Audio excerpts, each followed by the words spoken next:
Good morning beta all of you. Today class we will start from question 7th of exercise 11.5 and statement is find the equation of hyperbola. The distance between foci is 14 and the eccentricity is √3. Equation को find out करना आपने, hyperbola की equation को find out करना आपने, जिसके foci के बीच की जो डिस्टेंस है वो क्या है 14 और distance between foci we know very well बेटा इज 2AE और एसेंट्रिसिटी है √3। तो भाई बच्चों हाइपरबोला की जो डिस्टेंस बिटवीन फोकाई होती है वो होती है 2AE।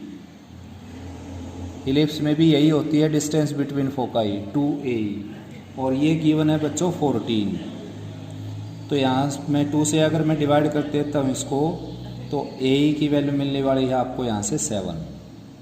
उसके बाद एसेंट्रिसिटी गिवन है बेटा, इसमें एसेंट्रिसिटी है √3,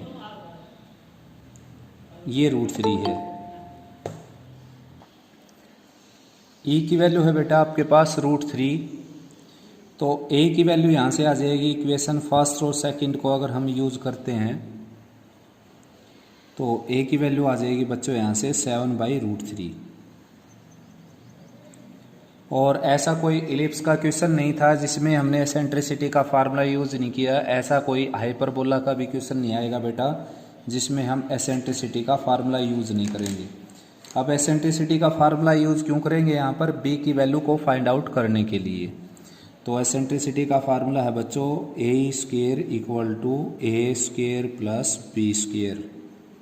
तो भाई A के स्क्वायर की जगह आ जाएगा 49, यहाँ पर आ जाएगा बेटा 49 और राइट साइड में A के स्क्वायर की जगह आ जाएगा 49/3 और plus B² as it is.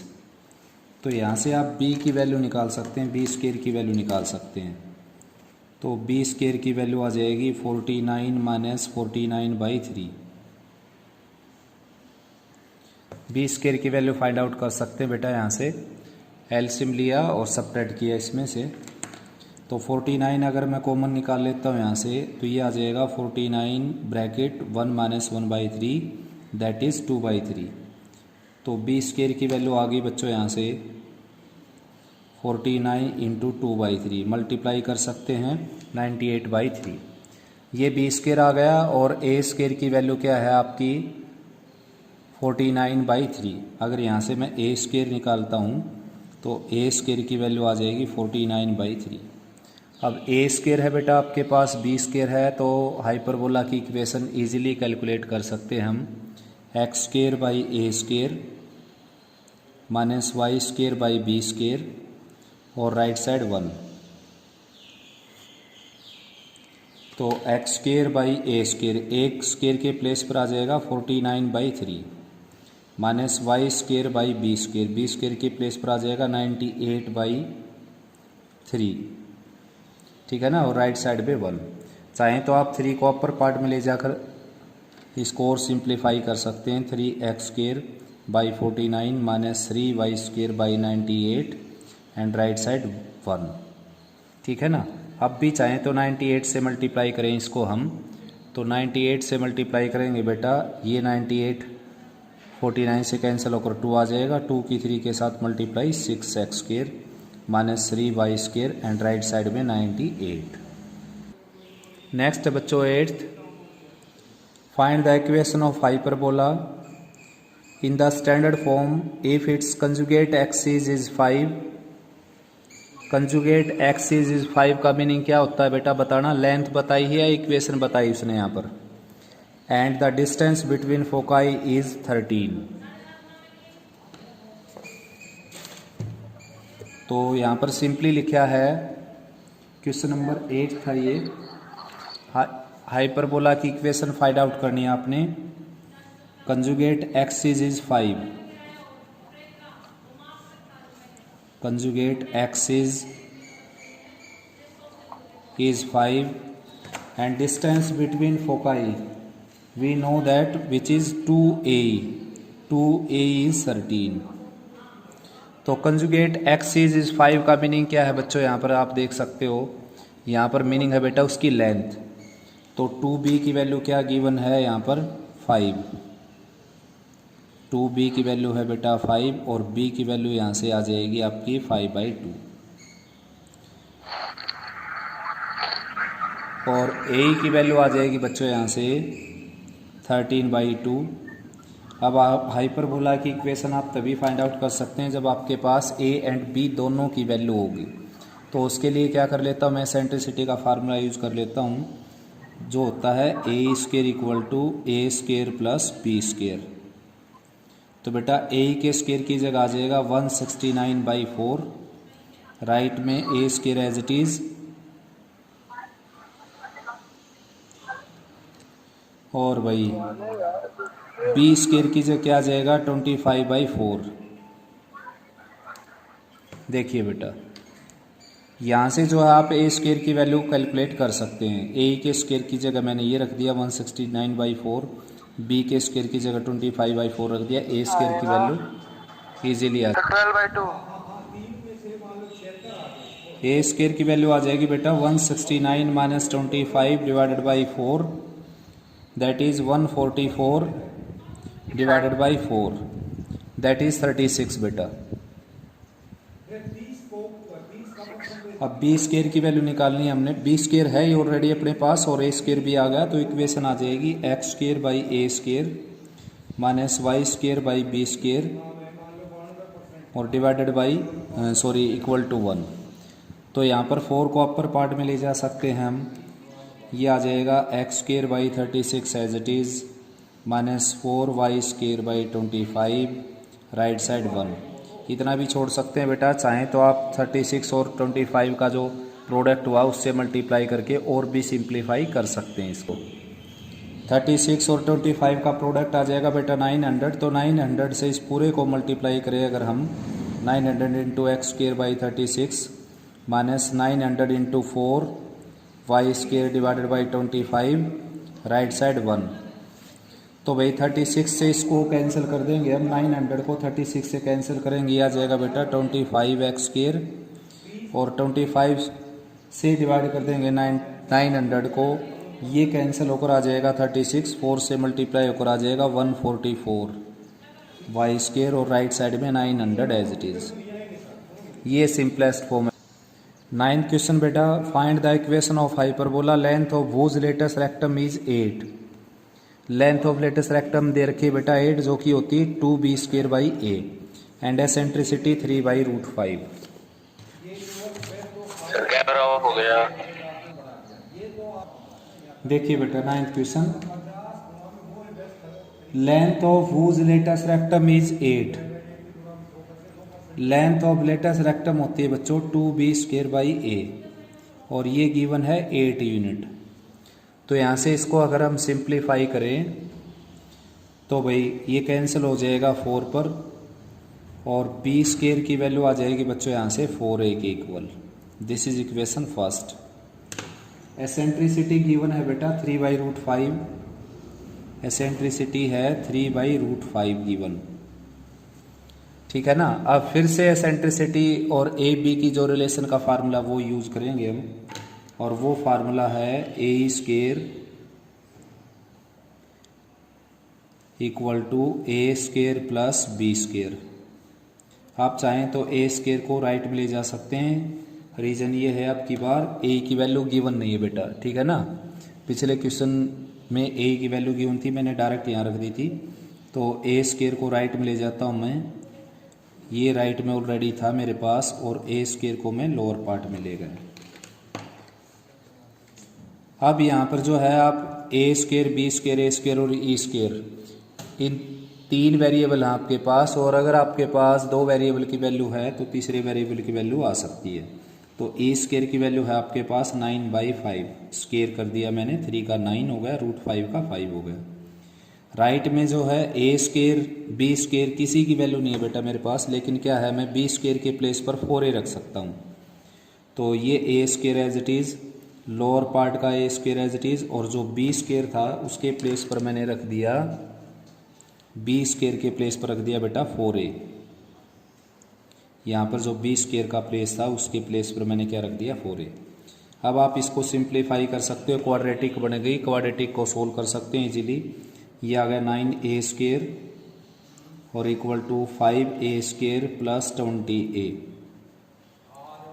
Left में लेकर आएंगे बेटा सभी को, तो 9 माइनस 5 आ जाएगा 4a², और राइट में क्या है 20a। 20a को भी लेफ्ट में ले आ सकते हैं आप, राइट साइड 0। यहाँ से 4a अगर कॉमन निकालें इसमें से, 4a कॉमन आ जाएगा बेटा, 4a कॉमन आ गया, यहाँ पर बच जाएगा a minus 5 right side 0, either this equal to 0 और this equal to 0 and we know that a never equal to 0, therefore a की वैल्यू यहाँ से आ जाएगी आपकी 5 के इक्वल।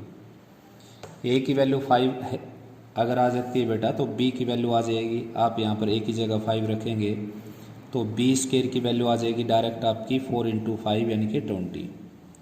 तो required equation of hyperbola is x² by a² minus y² by b² and right side 1। तो a² की value रखेंगे बच्चों, यहाँ पर a² की वैल्यू है बेटा 25, तो x² by 25 minus y² by b² के प्लेस पर रखना बेटा हमने यहाँ पर b² के प्लेस पर 20 और राइट साइड 1। चाहें तो आप 20 और 25 का एलसीएम ले सकते हैं और फिर उससे मल्टीप्लाई कर सकते हैं, फिर या फिर यहीं पर भी आप इसको छोड़ सकते हैं बेटा। This is also simplest form. Next है बच्चों 10th question, find equation of hyperbola having foci 0 plus minus 13 and conjugate axis of the length 24। Foci बेटा 0 plus minus 13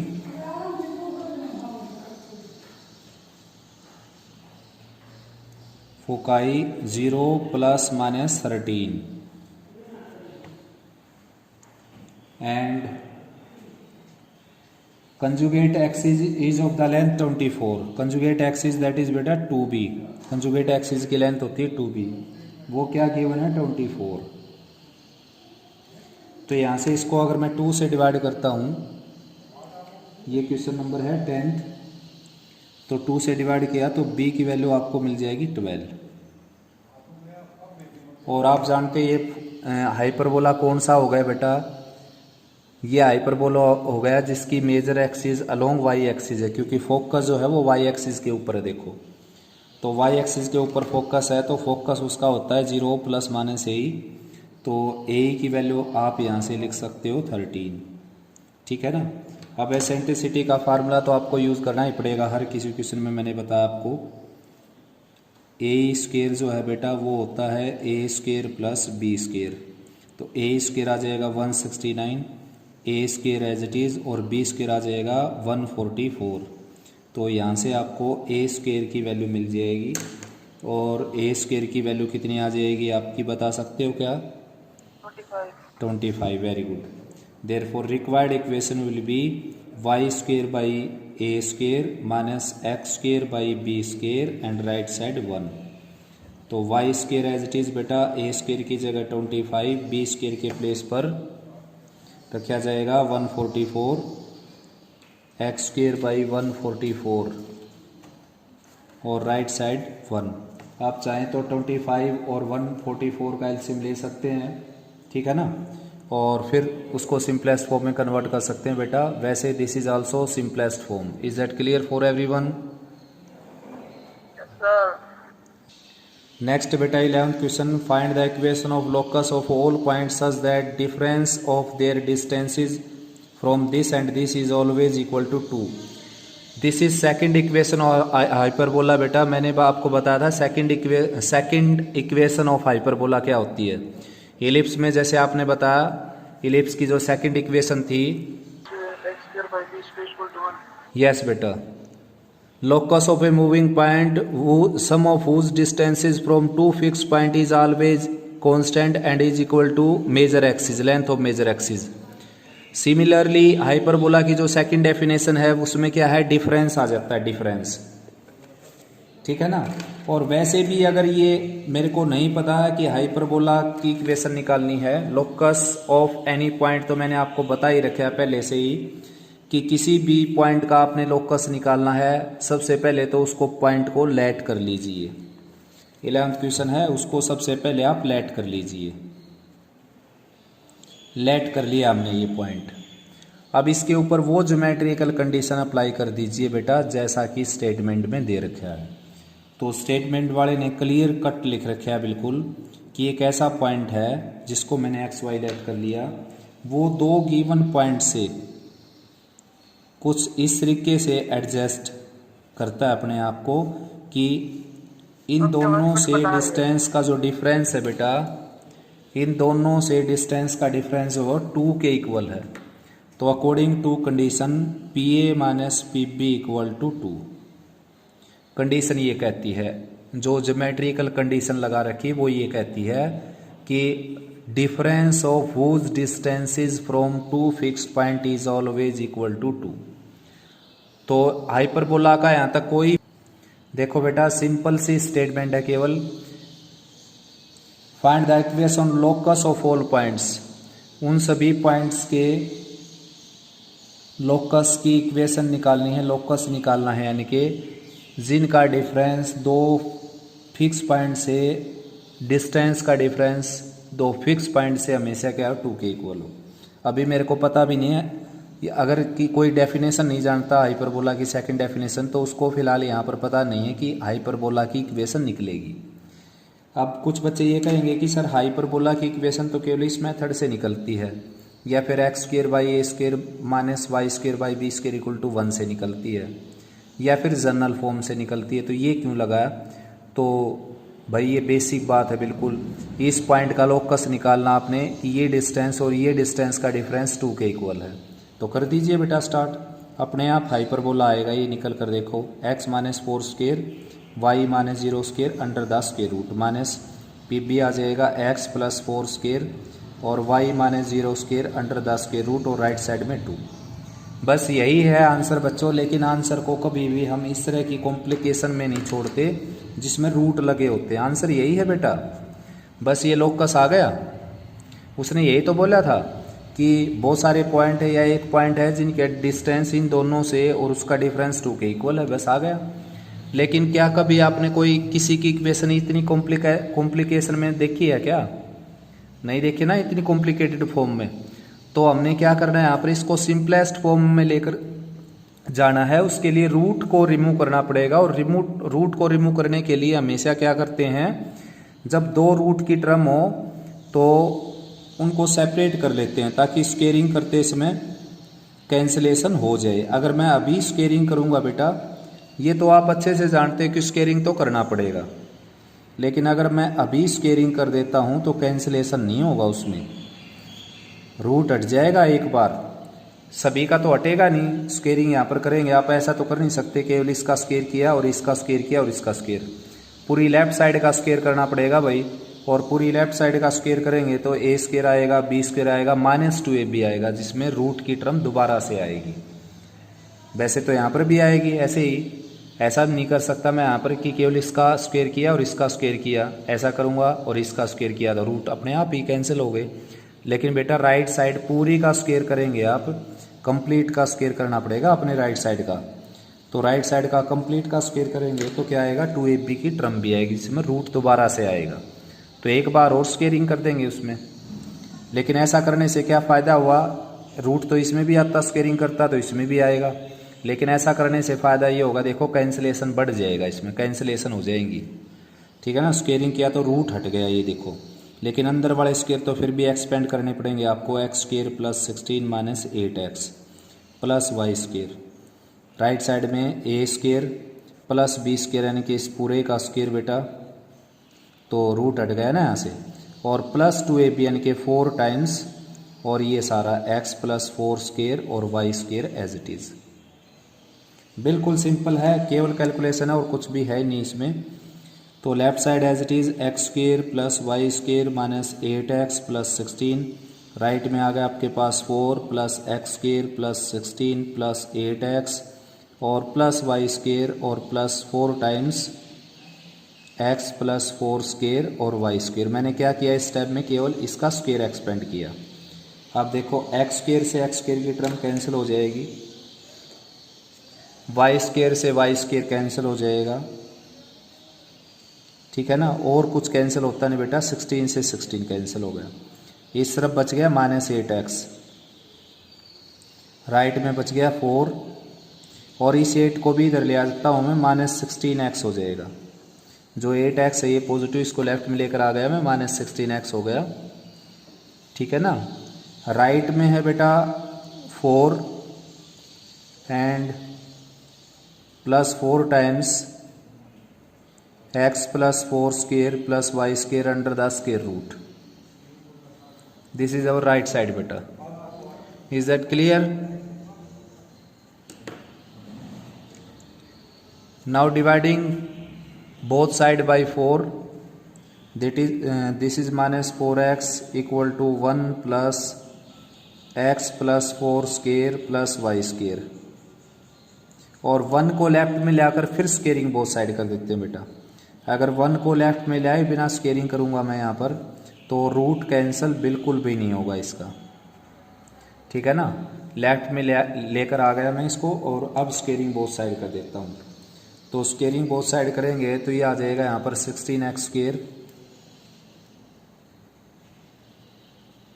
+1 a square + b square and +2ab, that is 8x। Right side में ये है मेरे पास, squaring किया तो root हट जाएगा बेटा यहाँ से, स्केयरिंग किया तो रूट हट जाएगा यहाँ से, और ये आ जाएगा x स्केयर +16 और +8x और +y स्केयर। तो x स्केयर लेफ्ट में जाकर जाएगा तो 15x square, y square left में लेकर जाएंगे -y स्केयर, 8x कैंसिल हो ही गया बेटा, और राइट में बच गया आपके पास 15। आप 15 से डिवाइड करना चाहें तो ये आ जाएगा x स्केयर, यहाँ पर आ जाएगा बच्चों x स्केयर, यहाँ पर -y square by 15 and right side 1। This is our required hyperbola. Next है बच्चों 12th, find the equation of hyperbola whose directrix is 2x + y = 1 and focus 1 2 and directrix is √3। तो बच्चों किसी हाइपरबोला की equation निकालने के लिए क्या है कि हमारे को ज़रूरत होती है फिक्स पॉइंट की which is focus, fix line की which is directrix and eccentricity की जो कि रेशो होता है। तो यहाँ पर सब कुछ गिवन है बेटा, तो उसका हाफ डायग्राम मैं बना देता हूँ हाइपरबोला का। फोकस है यहाँ पर आपके पास, देखिए फोकस है आपके पास 1 2, फोकस 1 2 है बेटा। ये डायरेक्ट्रिक्स यूज कर ली मैंने, ये लाइन एज ए डायरेक्ट्रिक्स जिसकी इक्वेशन है बच्चों 2x + y = 1, और एसेंट्रिसिटी गिवन है बेटा √3। अब डेफिनेशन के अकॉर्डिंग चलते हैं। देखो डेफिनेशन में ये पढ़ा था हमने कि भाई locus of a moving point, ये है वो मूविंग पॉइंट जिसको मैंने एक्स वाई लेट कर लिया। Locus of a moving point whose distance from a fix point is always in constant ratio as its distance from a fix straight line and ratio always greater than 1। तो इसके ऊपर अपनी geometrical condition apply कर देते हैं। देखो ये है पी एस और ये है पी एम। तो पी एस किसके इक्वल है, ई पी एम के इक्वल। तो पी एस क्या होगी बच्चों, x - 1 square y - 2 square under the square root. E क्या हो गया √3, और पी एम क्या हो गया, देखो इसको लेफ्ट में लेकर आऊँगा, ये हो गया 0 राइट में।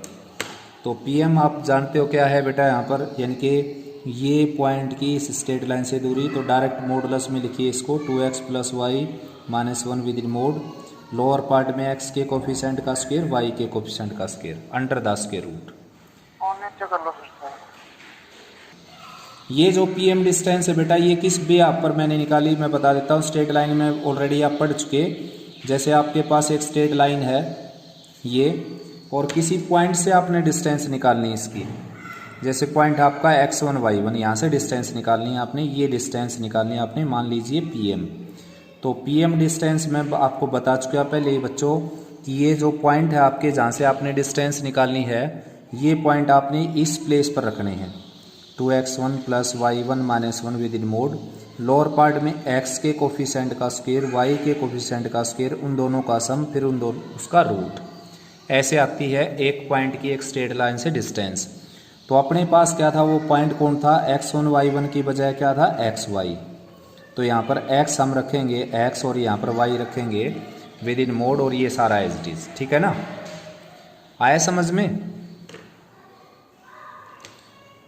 तो भाई बच्चों अब वैसे इसको सिंप्लीफाई करना है, आंसर आपका आ चुका है। स्केयरिंग बोथ साइड कर दीजिए। तो स्केयरिंग करेंगे बोथ साइड, ये रूट हट जाएगा इसका, लेकिन स्केयरिंग अंदर वाला स्केयरिंग तो फिर भी एक्सपेंड करना पड़ेगा बेटा।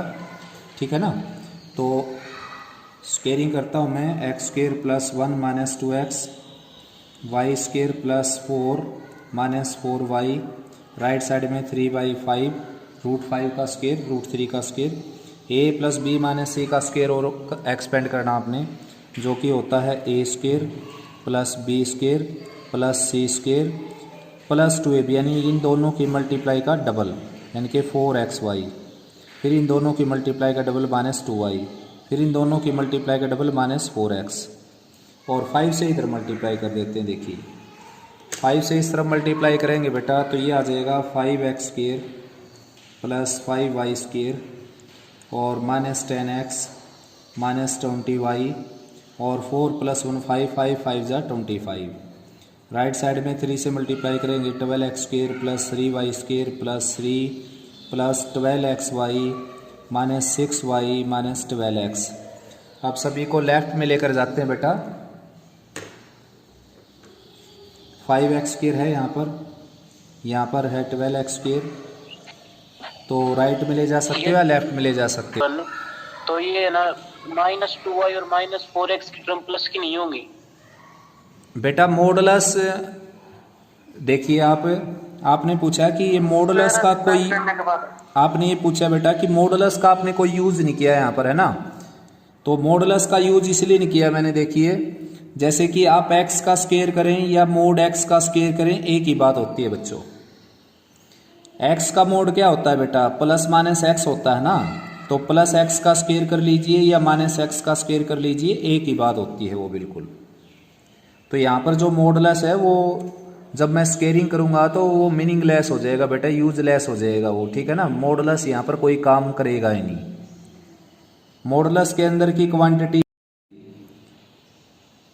मॉडुलस के अंदर की क्वांटिटी को अगर मैं एक्सलेट करूँ तो ये मेरे सामने ये वैल्यू हो गई। अब मैं इसका स्केयर करूँ तो इसका स्केयर क्या आ जाएगा, एक्स स्केयर ही आ जाएगा बच्चों। तो मॉडुलस का जब स्केयर ही करते हैं तो मॉडुलस लगाने की जरूरत नहीं रहती, मॉडुलस के केस राइज नहीं करते बेटा। अभी मैंने बताया आपको और पहले भी बता चुका कि मॉडुलस हटाते समय क्या करते हैं हम, वेरिएबल के बाहर प्लस माइनस का साइन लगा देते हैं। देखो इसका मॉडुलस हटा दिया अब मैंने, स्केयर करने से पहले मॉडुलस हटा दिया। देखो यहाँ पर मॉडुलस का यूज है बच्चों, लेकिन अब इसका स्केयर करेंगे तो प्लस माइनस का साइन यहाँ पर कुछ नहीं करेगा। स्केयर होते समय दोनों क्या हो जाएंगे, पॉजिटिव। अगर ये माइनस की क्वांटिटी है तो भी इसका स्केयर ये आएगा, प्लस की क्वांटिटी है तो भी इसका स्केयर ये आएगा। अगर माइनस की क्वांटिटी का स्केयर इससे डिफरेंट आता तो फिर दो केस राइज हो जाते यहाँ पर, फिलहाल एक ही केस रहेगा बच्चों। इज दैट क्लियर बेटा? Yes sir. तो भाई बच्चों आगे सिंप्लीफाई तो कर ही सकते हो बेटा इसको अच्छे से, ठीक है ना। फाइनल अगर आप इसको करेंगे तो देखो 12 माइनस 5 आ जाएगा 7x स्केयर, फिर ये 5y स्केयर है, यहाँ पर 3y स्केयर है तो ये आ जाएगा 2y स्केयर, माइनस का आ जाएगा, फिर प्लस का 12xy ऑलरेडी है अपने पास, ये 12xy रहा, माइनस का 2x बच जाएगा। देखो माइनस 10x और माइनस 12x माइनस 2x बच जाएगा, राइट में ले जाने लग रहा है मैं सभी को। प्लस का 14y बच जाएगा, माइनस का 22 बच जाएगा। लेफ्ट में 0 लिखनी थी उसको राइट में भी लिख सकते हैं। तो ये फाइनल सिंपलेस्ट आंसर हो जाएगा बिल्कुल। आंसर तो यहीं पर आ गया था बेटा, लेकिन ये सिंपलेस्ट नहीं था। Squaring both side and cross multiplying करके और taking all the like term in the same side, और वो हो जाएगा आपका simplest answer. Is that clear for everyone?